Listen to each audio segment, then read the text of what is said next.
Selamat pagi Bu Kartina. Kami dari kelompok 6 akan menjelaskan hasil presentasi kami tentang PSAK 103, yaitu kombinasi bisnis. Next slide Kak, boleh. Nah, untuk di sini ada nama kelompoknya. Yang pertama 2021 760 Paulina Antululon. Lalu selanjutnya ada 2021 701 16, yaitu Gusti Rana Sari Hareva. Terus selanjutnya ada 2022 714, yaitu Tegar Satria Wibowo. Terus selanjutnya saya sendiri 2022 729 Muhammad Brian Hanawinata. Lalu yang terakhir itu ada 2022 701 15, yaitu Robianto.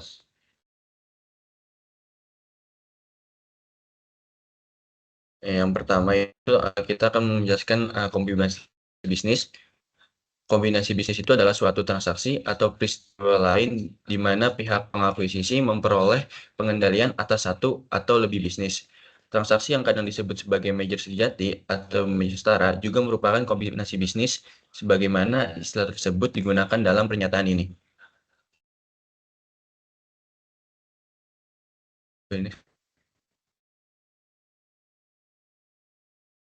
Nah, di sini PSAK 103 atau 22 itu bertujuan untuk meningkatkan kualitas informasi tentang kombinasi bisnis dalam laporan keuangan dengan fokus pada 3 aspek.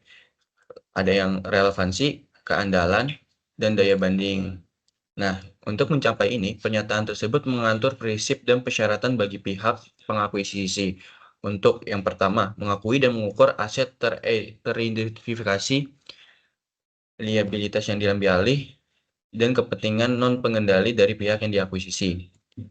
Lalu yang kedua itu adalah mengakui dan mengukur goodwill atau keuntungan dari pembelian dengan diskon. Lalu yang terakhir itu ada mengatur pengungkapan informasi yang memungkinkan pengguna laporan keuangan mengevaluasi sifat dan dampak keuangan dari kombinasi bisnis.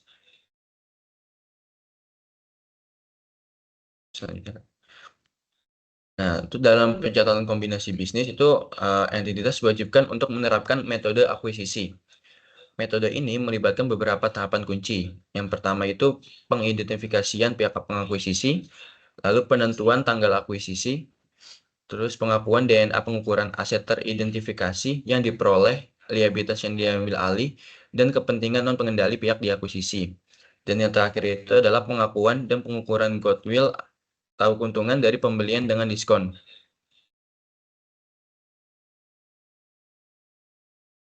Nah, untuk setiap kombinasi bisnis, salah satu dari entitas yang bergabung diidentifikasi sebagai pihak pengakuisisi. Pedoman dalam PSAK 65 yaitu laporan keuangan konsolidasian digunakan untuk mengidentifikasi pihak pengakuisisi, yaitu entitas yang memperoleh pengendalian atas entitas lain, yaitu pihak diakuisisi. Jika suatu kombinasi bisnis terjadi, tetapi penerapan pedoman PSAK 65 tidak secara jelas mengidentifikasikan mana dari entitas yang bergabung sebagai pihak pengakuisisi, maka penentuan tersebut mempertimbangkan faktor-faktor di paragraf PP 14 sampai PP 18.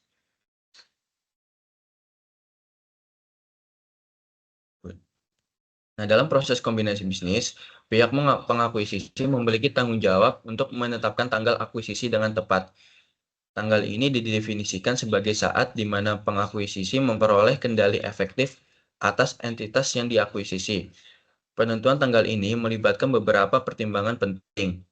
Yang pertama, secara umum, tanggal akuisisi seringkali bersamaan dengan tanggal penutupan transaksi.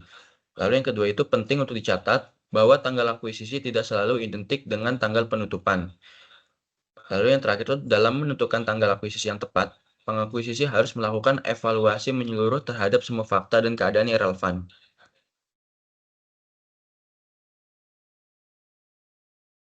Nah, pada saat tanggal akuisisi, pihak pengakuisisi memiliki kewajiban untuk melakukan pengakuan terhadap beberapa elemen kunci secara terpisah dari goodwill. Nah, elemen-elemen itu meliputi yang pertama, aset teridentifikasi yang diperoleh dari pihak yang diakuisisi. Lalu yang kedua itu ada liabilitas yang diambil alih dari pihak yang diakuisisi. Lalu yang tiga itu kepentingan non-pengendali dalam pihak yang diakuisisi. Nah, proses pengakuan ini dapat mengakibatkan munculnya aset dan liabilitas baru yang sebelumnya tidak diakui dalam pembukuan pihak yang diakuisisi. Hal ini menunjukkan bahwa kombinasi bisnis dapat mengungkapkan nilai-nilai tersembunyi atau kewajiban yang belum tercatat akuntan yang diakuisisi.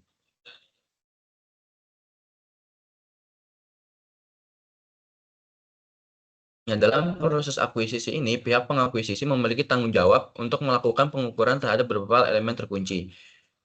Yang pertama itu aset teridentifikasi dan liabilitas. Nah, pengakuisisi harus mengukur aset teridentifikasi yang diperoleh dan liabilitas yang diambil alih berdasarkan nilai wajarnya pada tanggal akuisisi. Ini untuk memastikan bahwa aset dan liabilitas dicatat sesuai dengan kondisi pasar saat itu. Lalu yang kedua itu adalah kepentingan non-pengendali. Untuk kepentingan non-pengendali, pengakuisisi memiliki dua opsi pengukuran. Yang pertama itu mengukur berdasarkan nilai wajar, atau yang kedua mengukur berdasarkan proporsi kepemilikan non-pengendali atas aset neto teridentifikasi dari pihak yang diakuisisi. Lalu yang ketiga itu adalah pengukuran khusus. Nah, di sini tuh terdapat panduan khusus dalam paragraf B41 sampai 45 mengenai pengukuran nilai wajar untuk aset teridentifikasi tertentu dan kepentingan non-pengendali. Ini menunjukkan bahwa beberapa jenis aset atau situasi mungkin memerlukan pertimbangan atau metode pengukuran yang lebih spesifik. Lalu yang terakhir itu adalah pengecualian. Nah, ini penting untuk dicatat bahwa ada beberapa pengecualian terhadap aturan umum ini yang dijabarkan dalam paragraf 24 sampai 31. Pengecualian ini mungkin berkaitan dengan situasi atau jenis aset atau liabilitas tertentu yang memerlukan perlakuan khusus. Nah, dari hal yang disebutkan tadi itu ini sebelum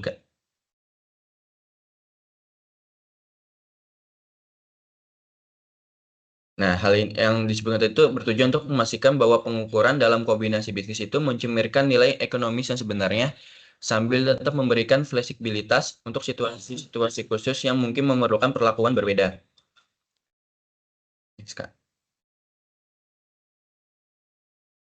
Nah, lalu selanjutnya adalah pengecualian pengakuan ke pengukuran. Yang pertama itu liabilitas kontingensi. Nah, itu diakui pada tanggal akuisisi jika merupakan kewajiban kini dan dapat diukur secara andal. Lalu ada pengukuran awal pada nilai wajar. Selanjutnya itu ada pengajak penghasilan, yaitu diakui dan diukur sesuai dengan PSAK 46 tentang pajak penghasilan. Lalu ada termasuk pengakuan aset pajak tangguhan yang sebelumnya tidak diakui oleh pihak yang diakuisisi. Lalu ada imbalan kerja dan diakui dan diukur sesuai dengan PSAK 24, yaitu tentang imbalan kerja.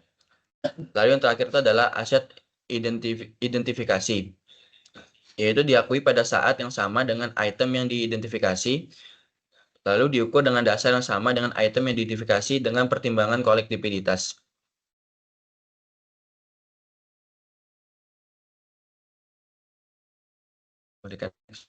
Nah, selanjutnya akan dijelaskan oleh teman saya, Robi.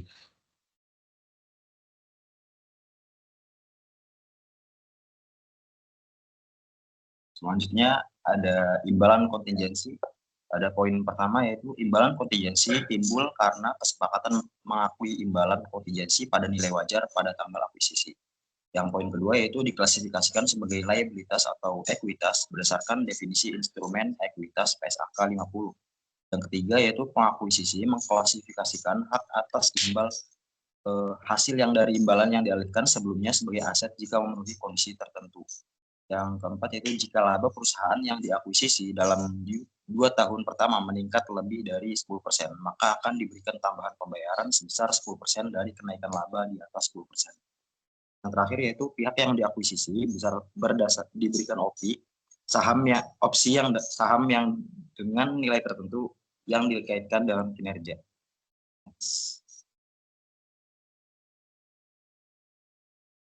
Selanjutnya kepemilikan sebelumnya akuisisi bertahap.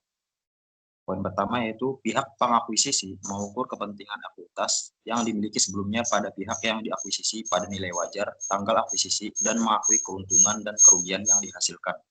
Yang kedua yaitu jumlah yang diakui dalam pendapatan komprehensif lain diakui dengan dasar yang sama sebagaimana dipersyaratkan jika pengakuisisi telah melepas secara langsung kepentingan ekuitas yang dimiliki sebelumnya.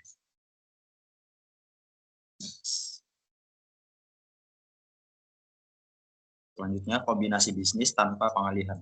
Pengendalian dapat diperoleh tanpa adanya pengalihan imbalan, termasuk yang pertama pihak yang mengakuisisi kembali membeli sahamnya sehingga pengakuisisi memperoleh pengendalian hilangnya hak veto yang sebelumnya menghalangi pengakuisisi untuk mengendalikan. Yang kedua, pengakuisisi dan yang diakuisisi sepakat untuk mengkombinasikan bisnisnya dengan kontrak semata.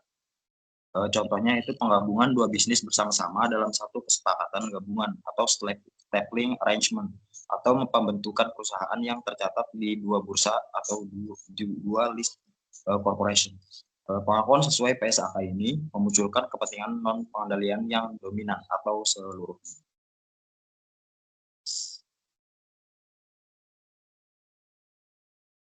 Selanjutnya periode pengukuran.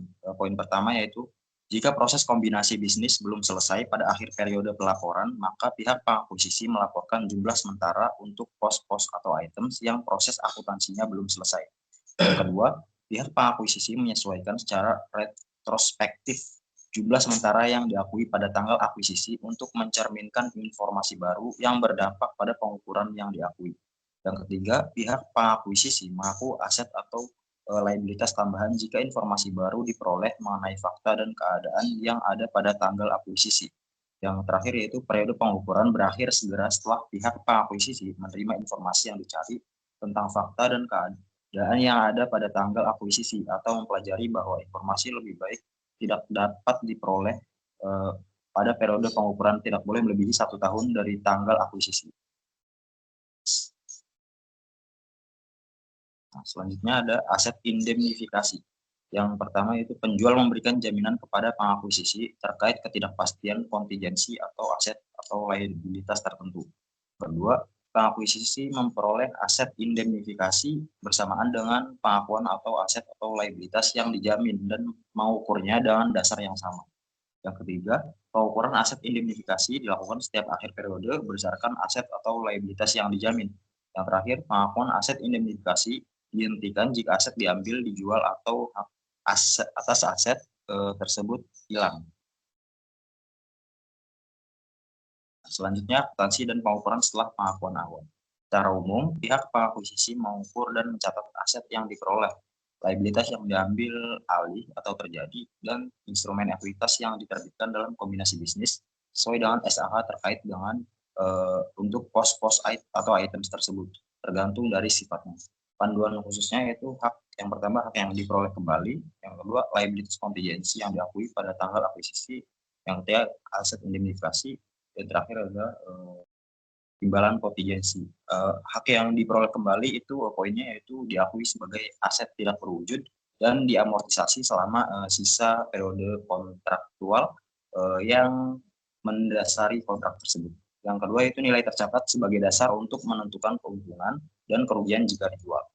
Untuk poin liabilitas kontingensi yang diakui pada tanggal akuisisi itu yaitu poinnya diakui selama belum kadaluarsa atau dibatalkan sebesar nilai yang lebih tinggi dari jumlah yang seharusnya diakui menurut PSAK 57 dan jumlah yang pada awalnya diakui dikurangi dengan akumulasi amortisasi menurut PSAK 23. Lalu untuk poin aset indemnifikasi mengukur itu poinnya mengukur aset indemnifikasi yang diakui dengan dasar yang sama dengan liabilitas atau aset yang dijamin tunduk kepada setiap pembatasan kontraktual atas jumlahnya. Poin kedua untuk aset indemnifikasi yang setelah pengakuan awalnya tidak diukur pada nilai wajarnya. Poin terakhir yaitu pihak pengakuisisi menghentikan pengakuan ketika pihak pengakuisisi mengambil aset, menjualnya atau kehilangan hak atasnya. Untuk poin imbalan kontingensi rapat ekuitas tidak diukur kembali dan menyelesaikannya diperhitungkan dalam ekuitas. Yang poin kedua instrumen keuangan untuk PSAK 55 diukur dengan nilai wajar munculnya keuntungan atau kerugian. Lalu tidak termasuk instrumen keuangan menurut PSAK 57. Next. Lalu selanjutnya ada pengungkapan. Pihak pengakuisisi wajib mengungkapkan informasi yang memungkinkan pengguna laporan keuangan untuk mengevaluasi sifat dan dampak keuangan dari kombinasi bisnis yang terjadi selama periode pelaporan atau setelahnya. Tapi sebelum laporan keuangan selesai. Selain itu, informasi tentang penyesuaian terkait kombinasi bisnis pada periode berjalan atau sebelumnya harus diungkapkan untuk mengevaluasi dampak keuangannya. Jika pengungkapan yang dipersyaratkan tidak mencukupi, informasi tambahan harus diberikan untuk mencapai tujuan pengungkapan tersebut.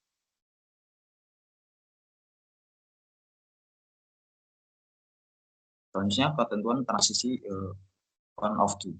Aset dan liabilitas yang berasal dari kombinasi bisnis yang tanggal akuisisinya sebelum 1 Januari 2011 tidak disesuaikan dengan berlakunya pernyataan ini. Yaitu pernyataan yang pertama, goodwill yang diakui sebelumnya.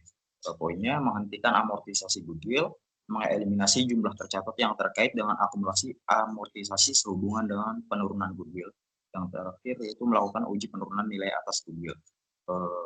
Pernyataan selanjutnya itu goodwill negatif yang diakui sebelumnya, jumlah tercatat goodwill negatif dihentikan pengakuannya dengan melakukan penyesuaian terhadap saldo laba awal periode tahun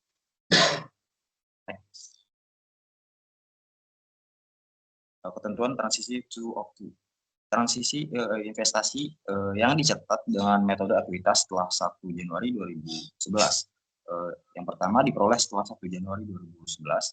Amortisasi goodwill tidak termasuk dalam menentukan bagian entitas atas laba rugi investi. Yang kedua, penghasilan jika muncul goodwill negatif, maka menentukan bagian entitas atau laba rugi. Poin kedua yaitu diperoleh sebelum 1 Januari 2011.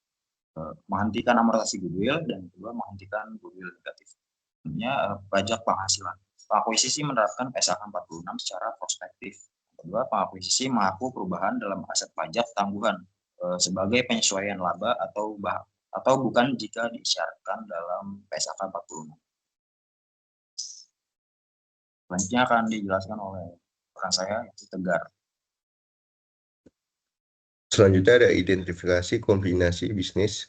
Definisi bisnis menurut PSAK, di mana pihak pengakuisisi memperoleh pengendalian atas bisnis lain melalui beberapa cara, yaitu yang pertama, pengalihan kas atau aset lainnya, yang kedua, menimbulkan liabilitas, yang ketiga, menerbitkan kepentingan ekuitas, yang keempat, memberikan lebih dari satu jenis imbalan, yang kelima, tanpa mengalihkan imbalan berdasarkan kontrak. Next.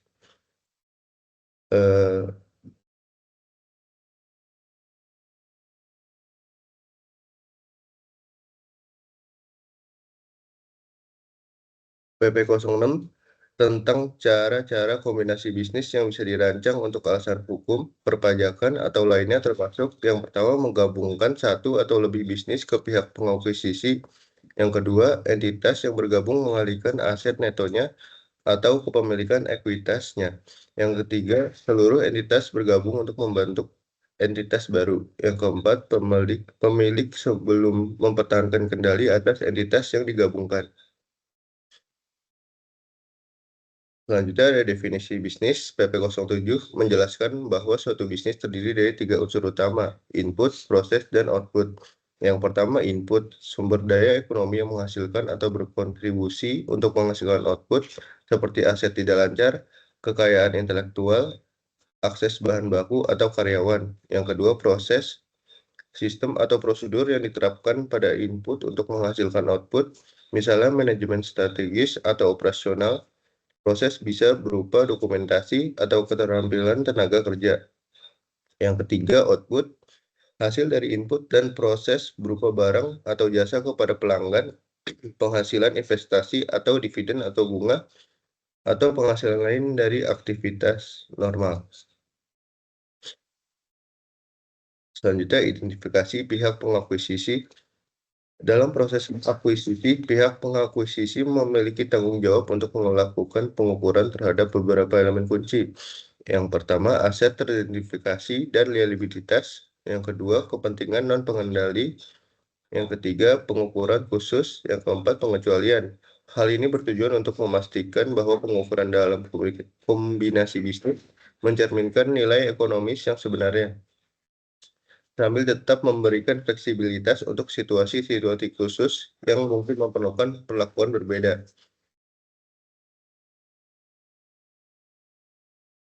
Selanjutnya ada pengecualian pengakuan pengukuran. PP 13.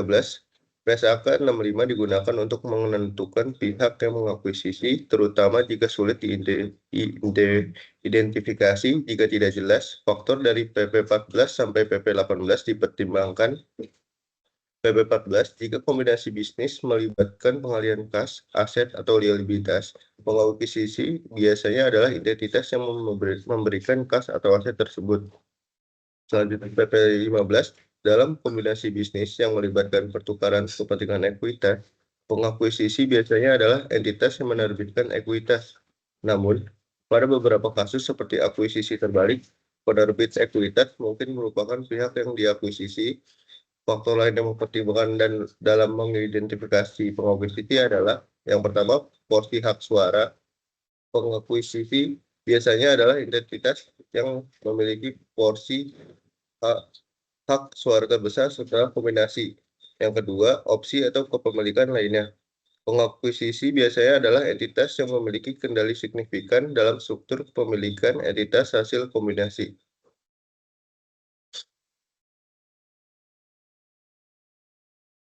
Selanjutnya ada akuisisi terbalik.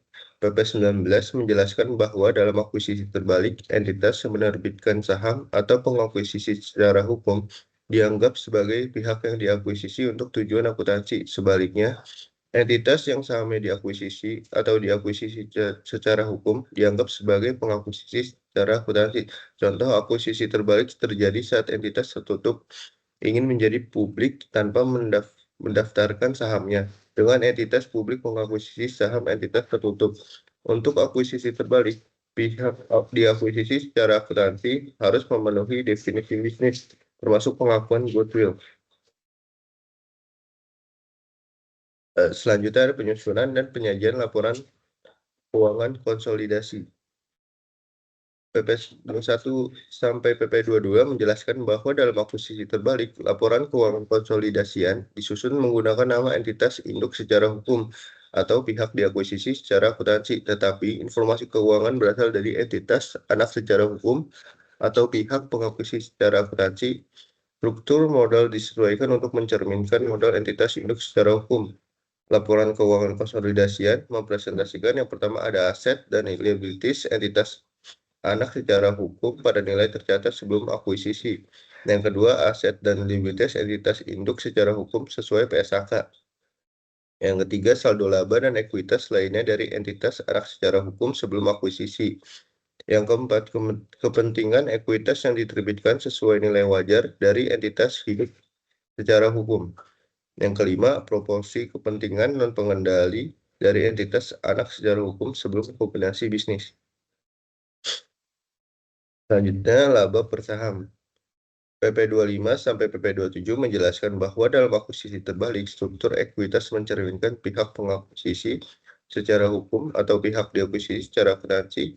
Jumlah saham yang beredar dihitung berdasarkan rasio pertukaran saham dari pihak diakuisisi. Laba per saham sebelum diakuisisi dihitung dengan membagi laba atau rugi pihak diakuisisi dengan rata-rata pertimbangan saham yang beredar, disesuaikan dengan rasio pertukaran yang disepakati. Selanjutnya akan dijelaskan oleh teman saya.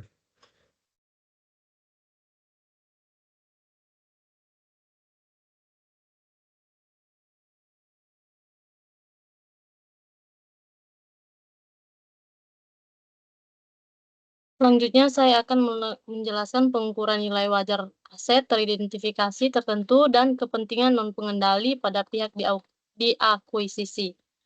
Aset dengan arus kas yang tidak pasti atau penyisian penilaian. P21, pihak pengakuisisi tidak mengakui penyisian penilaian terpisah pada tanggal akuisisi untuk aset yang diperoleh dalam kombinasi bisnis yang diukur dalam nilai wajar tunggal akuisisi karena dampak ketidakpastian arus kas di masa depan termasuk pada dalam pengukuran nilai wajar. Sebagai contoh, karena PSAK ini mensyaratkan pihak pengakuisisi untuk mengukur piutang diperoleh, termasuk pinjaman pada nilai wajar tanggal diakuisisi, maka pihak pengakuisisi tidak mengakui penyisian penilaian terpisah untuk arus kas kontraktual yang dianggap tidak tertagih pada tanggal tersebut. Next. P42 dalam mengukur nilai wajar tanggal akuisisi dari aset seperti bangunan atau paten yang terkait dengan sewa operasi yang mana pihak diakuisisi merupakan lesor. Pihak pengakuisisi harus mempertimbangkan persyaratan dalam sewa tersebut. Dengan kata lain, pihak pengakuisisi tidak mengakui aset atau liabilitas terpisah jika persyaratan dari sewa operasi menguntungkan atau tidak menguntungkan jika dibandingkan dengan persyaratan pasar sebagaimana diisyaratkan dalam paragraf P29 untuk sewa di mana pihak diakuisisi merupakan lisi. Next. Aset dengan arus kas yang tidak pasti atau pengisian penilaian. P43 untuk melindungi posisi kompetitif atau karena alasan lain, pihak pengakuisisi mungkin memiliki intensi untuk tidak menggunakan aset non-keuangan yang diperoleh secara aktif, atau mungkin tidak memiliki intensi untuk menggunakan aset tersebut sesuai dengan penggunaan tertinggi dan terbaiknya. Sebagai contoh, pada kasus aset tak berwujud, penelitian dan pengembangan yang diperoleh yang pihak pengakuisisi merencanakan untuk menggunakan saran desentif dengan mencegah pihak lain menggunakan assumptive lead. Penggunaan secara desentif dengan aset non-keuangan tersebut menyatakan penggunaan tertinggi dan terbaik oleh pelaku pasar sesuai dengan premis penilaian yang sesuai, baik dari awal maupun ketika mengukur nilai wajar, dikurangi biaya pelepasan untuk pengujian penurunan nilai selanjutnya. Kepentingan non-pengendali pada pihak diakuisisi. P44, PSAK ini memperkenankan pihak pengakuisisi untuk mengukur kepentingan non-pengendali pada pihak diakuisisi pada nilai wajar pada tanggal diakuisisi. Kadang pihak pengakuisisi mampu mengukur nilai wajar kepentingan non-pengendali pada tanggal diakuisisi berdasarkan harga kuotasian di pasar aktif saham, yaitu yang tidak dimiliki oleh pihak pengakuisisi.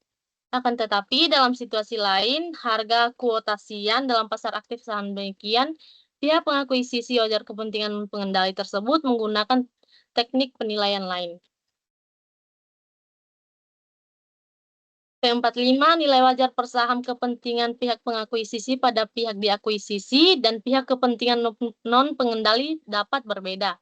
Perbedaan utama mungkin karena dimasukkannya premium pengendalian dalam nilai wajar per saham kepentingan pihak diakuisisi atau dimasukkannya diskon atas tidak adanya pengendalian, juga disebut sebagai diskon kepentingan non-pengendali.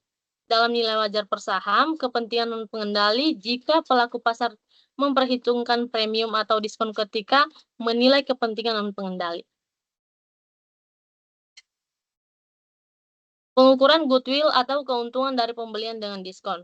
Pengukuran nilai wajar tanggal akuisisi atas kepentingan pihak pengakuisisi pada pihak diakuisisi dengan menggunakan teknik penilaian. P46, dalam suatu kondisi bisnis yang dilakukan tanpa pengalihan imbalan, pihak pengakuisisi harus menggunakan nilai wajar tanggal akuisisi atas kepemilikannya dalam partisipasi pihak diakuisisi sebagai pengganti nilai wajar tanggal akuisisi atas imbalan yang dialihkan untuk mengukur goodwill atau keuntungan atas pembelian dengan diskon.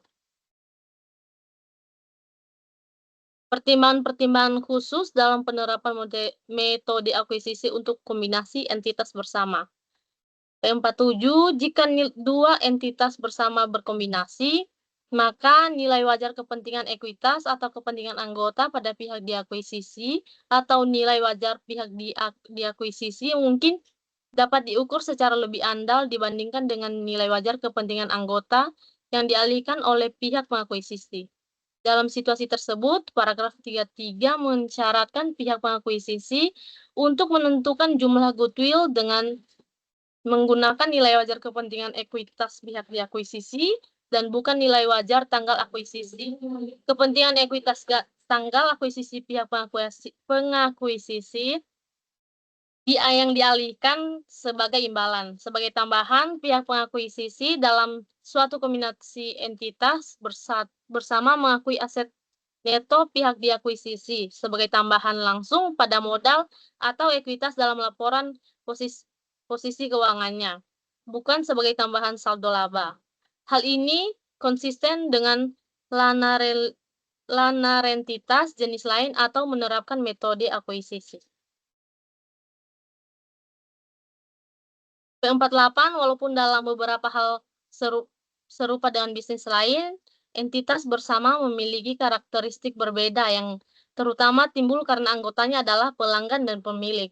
Anggota entitas bersama umumnya mengharapkan untuk menerima manfaat atas keanggotaannya, seringkali dalam bentuk pengurangan biaya barang atau jasa atau dividen peserta, dividen patronage, porsi dari dividen peserta yang dialokasikan kepada masing-masing anggota seringkali didasarkan pada jumlah bisnis yang dilakukan anggota dengan entitas bersama sepanjang tahun.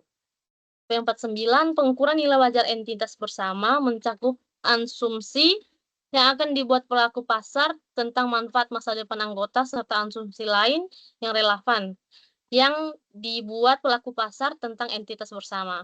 Arus kas yang digunakan sebagai input dari model tersebut didasarkan pada arus kas yang diharapkan dari entitas bersama tersebut, yang merepresentasikan pengurangan yang diberikan untuk manfaat anggota seperti pengurangan harga barang dan jasa.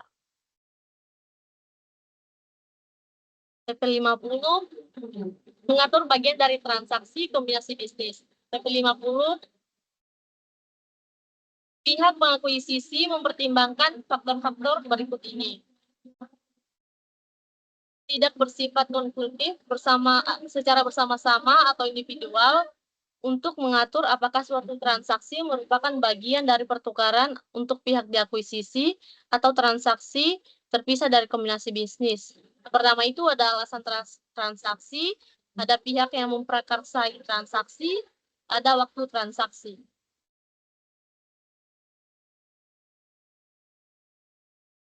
Penyelesaian efektif dari hubungan yang telah ada sebelumnya antara pihak pengakuisisi dan pihak diakuisisi dalam kombinasi bisnis.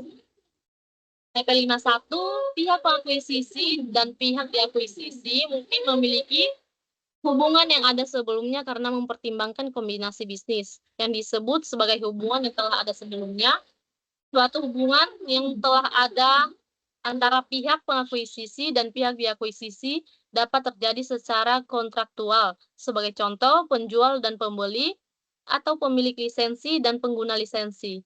Atau non-kontraktual sebagai contoh penggugat dan tergugat. PP52, jika kombinasi bisnis mengakibatkan penyelesaian hubungan yang telah ada sebelumnya, maka pihak pengakuisisi mengakui keuntungan atau kerugian yang diukur sebagai berikut. A. Untuk hubungan non-kontraktual yang telah ada sebelumnya, seperti gugatan hukum, yaitu nilai wajar. Untuk hubungan kontraktual yang telah ada sebelumnya, itu mana yang lebih rendah antara satu, jumlah ke dalam kontrak menguntungkan atau tidak menguntungkan dari perspektif pihak pengakuisisi jika dibandingkan dengan persyaratan transaksi pasar saat ini untuk item yang sama atau serupa. Kontrak yang tidak menguntungkan saat ini tidak ada dalam biaya hal adalah seperti kontrak yang memberatkan di mana biaya tidak dapat dihindari untuk memenuhi kewajiban dari kontrak.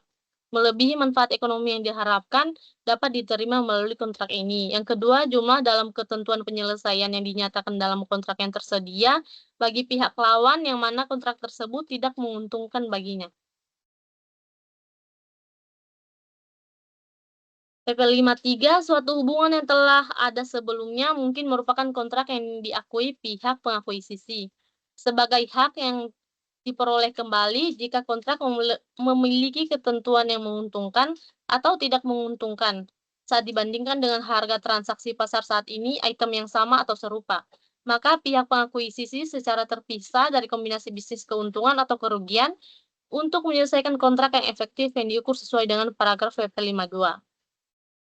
Kesepakatan untuk pembayaran kontingensi pada karyawan atau pemegang saham penjual. PP54, apakah kesepakatan untuk pembayaran kontingensi pada karyawan atau pemegang saham penjual merupakan imbalan kontingensi dalam kombinasi bisnis atau merupakan transaksi terpisah? Bergantung pada sifat kesepakatannya, memahami alasan-alasan mengapa perjanjian akuisisi mencakup ketentuan untuk pembayaran kontingensi. Pihak yang memprakarsai kesepakatan dan kapan kesepakatan ini dilakukan oleh para pihak dapat membantu dalam menilai sifat kesepakatan.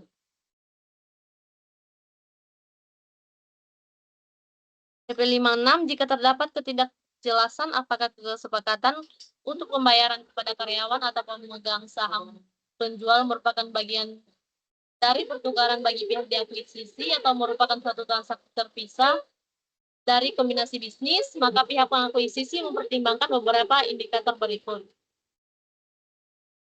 Yang pertama, hubungan kerja berkelanjutan.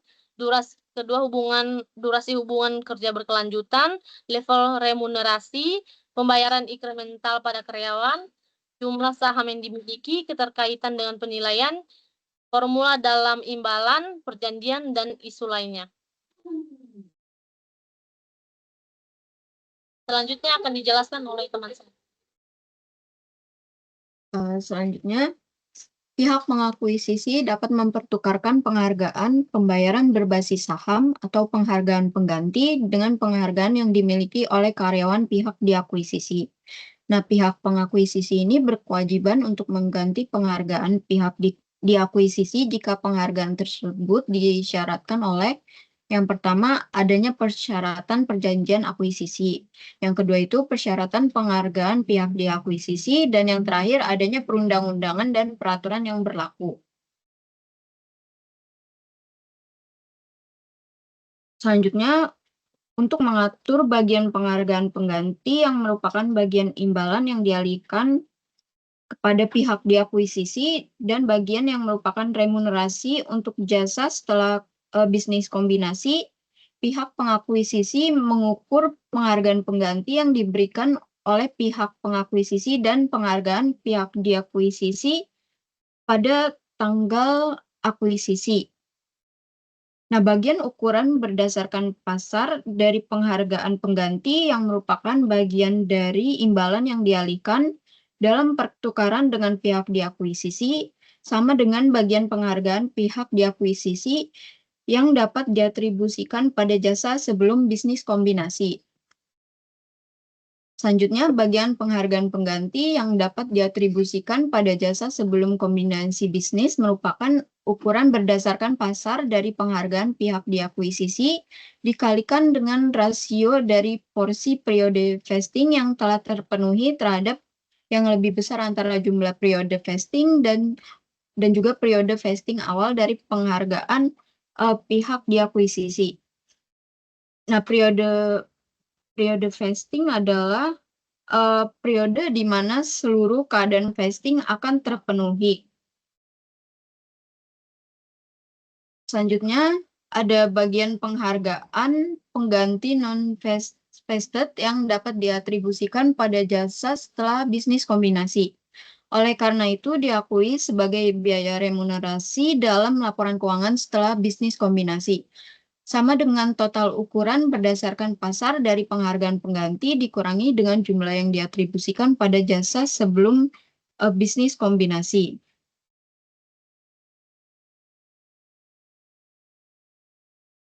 Selanjutnya, bagian penghargaan pengganti non-vesting yang dapat diatribusikan pada jasa setelah bisnis kombinasi merepresentasikan estimasi terbaik yang ada atas jumlah penghargaan pengganti yang diperkirakan menjadi vested.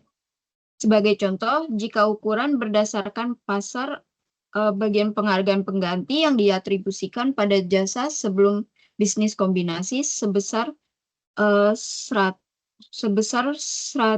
dan pihak pengakuisisi memperkirakan hanya 95% dari penghargaan akan vest. Maka jumlah yang termasuk dalam imbalan yang dialihkan dalam kombinasi bisnis adalah Rp95 dan perubahan dalam estimasi angka penghargaan pengganti yang diperkirakan menjadi vest tercerminkan dalam biaya remunerasi pada periode perubahan atau kehilangan terjadi bukan merupakan sebagai penyesuaian atas imbalan yang dialihkan dalam kombinasi bisnis. Selanjutnya, persyaratan yang sama dalam penentuan bagian penghargaan pengganti yang dapat diatribusikan pada jasa sebelum kombinasi bisnis dan setelah kombinasi bisnis itu dapat diterapkan tanpa mempertimbangkan apakah penghargaan pengganti diklasifikasikan sebagai aset atau instrumen ekuitas. Selanjutnya, pihak pihak diakuisisi mungkin memiliki transaksi pembayaran berbasis saham yang tidak pihak pengakuisisi untuk transaksi pembayaran berbasis saham. Nah, jika vested transaksi pembayaran berbasis saham pihak diakuisisi merupakan bagian dari kepentingan non pengendali, maka pada pihak diakuisisi itu akan diukur berdasarkan nilai pasar. Selanjutnya, ukuran berdasarkan nilai pasar atas transaksi pembayaran berbasis saham unvested dialokasikan kepada kepentingan non pengendali berdasarkan rasio dari periode vesting yang telah terpenuhi terhadap nilai yang lebih besar antara periode vesting awal dengan periode vesting dari transaksi berbasis saham. Nah, saldo tersebut akan dialokasikan kepada jasa setelah bisnis kombinasi. Selanjutnya, pihak pengakuisisi mengungkapkan informasi berikut. Yang pertama itu nama dan deskripsi pihak yang diakuisisi, dan yang kedua itu tanggal akuisisi. Ketiga itu presentase kepentingan ekuitas berhak suara yang akan diperoleh. Yang keempat itu alasan utama dalam melakukan kombinasi bisnis. Selanjutnya itu ada beberapa PSAK yang dia tuh memberikan pedoman akuntansi untuk pengukuran aset dan liabilitas. Yang pertama itu ada PSAK 238 mengenai aset tidak berwujud. Yang kedua itu ada PSAK 104 mengenai kontrak asuransi. Yang ketiga ada PSAK 212 mengenai pajak penghasilan. Dan yang terakhir itu PSAK 110 tentang laporan keuangan konsolidasian. Selanjutnya itu untuk kombinasi bisnis yang secara individual tidak material yang terjadi selama periode pelaporan yang secara kolektif material, pihak pengakuisisi mengungkapkan secara gabungan informasinya. Selanjutnya, jika tanggal akuisisi bisnis kombinasi terjadi setelah tanggal periode pelaporan, namun sebelum tanggal laporan keuangan diotorisasi untuk terbit, maka pihak pengakuisisi mengungkapkan informasi yang disyaratkan dalam paragraf 64. Kecuali akuntansi awal untuk kombinasi bisnis tersebut belum selesai pada saat tanggal laporan keuangan diotorisasi untuk terbit. Dan PP 67 jika akuntansi awal untuk kombinasi bisnis belum selesai untuk aset liabilitas dan juga kepentingan non pengendali tertentu atau jenis imbalan dan jumlah yang diakui dalam laporan keuangan bisnis kombinasi setara sehingga ditentukan hanya bersifat sementara. Yang pertama itu alasan mengapa akuntansi awal untuk kombinasi bisnis belum selesai. Yang kedua aset liabilitas dan kepentingan ekuitas atau jenis imbalan yang akuntansi awalnya itu belum selesai. Dan yang ketiga itu sifat dan jumlah dari setiap penyesuaian periode pengukuran yang diakui selama periode pelaporan. Untuk setiap periode pelaporan setelah tanggal akuisisi sampai dengan entitas bisa mendapatkan, menjual, atau kehilangan hak atas aset tersebut, atau sampai dengan entitas menyelesaikan kewajiban imbalan kontingensi atau liabilitas tersebut dibatalkan atau kadaluarsa. Nah, yang pertama, setiap perubahan dalam jumlah yang diakui termasuk setiap perbedaan yang timbul selama periode penyelesaian. Yang kedua itu, setiap perubahan dalam rentang hasil dan alasan perubahan tersebut. Yang ketiga itu ada teknik penilaian dan input model utama yang akan digunakan untuk mengukur imbalan kontingensi tersebut. Sekian presentasi kami, kurang lebihnya mohon maaf. Terima kasih.